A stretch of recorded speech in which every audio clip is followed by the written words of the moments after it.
So now just having a quick look at some of these exercises, some of these drills that could help you to stop topping or thinning or sculling the top of the golf ball each time.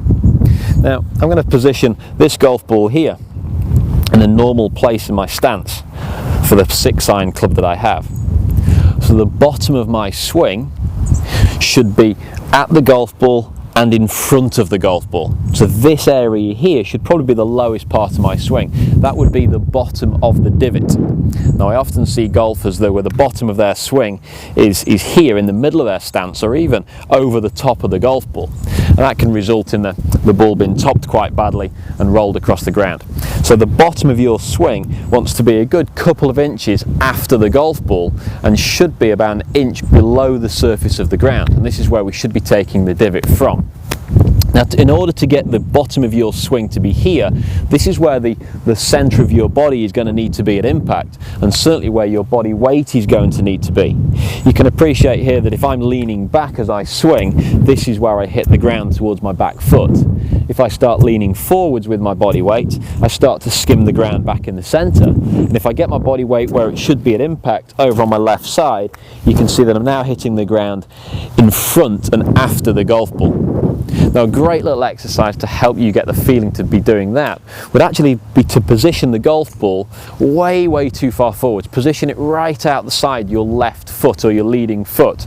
So taking the golf club from here and actually position my foot maybe an inch away from that golf club. Now if I can get it set up there and learn to hit that golf ball correctly, look how far forwards I have to get with my body weight. I have to really drive my body weight across to this side. Now initially this is going to be feeling like quite a difficult drill, so you could help yourself by using a tee peg. So just over here we've got a ball that's already teed up, quite a low tee peg.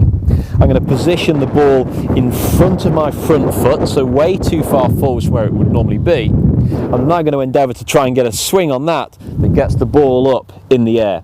Now if you have any problem with leaning back, lifting your arms up, pulling up with the chest, all the main causes of hitting a top shot, it's going to be very difficult for you to get underneath this golf ball. But my real focus here is actually just to hit the tee peg. If I can stay down long enough to hit the tee peg, I should be able to get this golf ball up and into the air.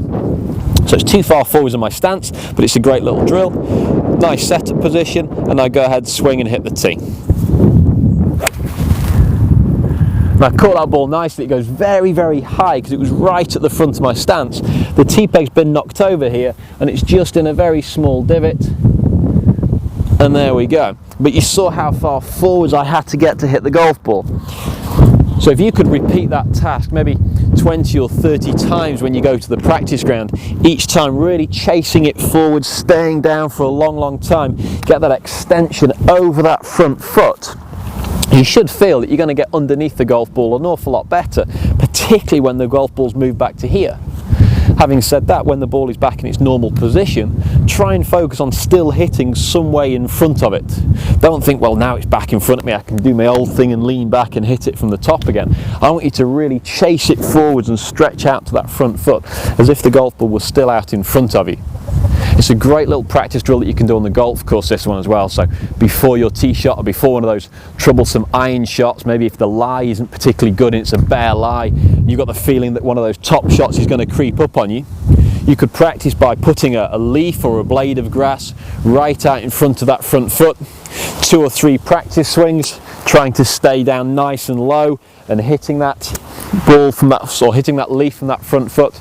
And then when the ball's here, even if the lie isn't very good, hit something over here as you hit the golf ball, and guaranteed you'll stay down for longer, you'll hit into the back of the golf ball, you'll take the little divot after the golf ball, and the ball will rise up nicely into the distance. Give it a go, see what results you get.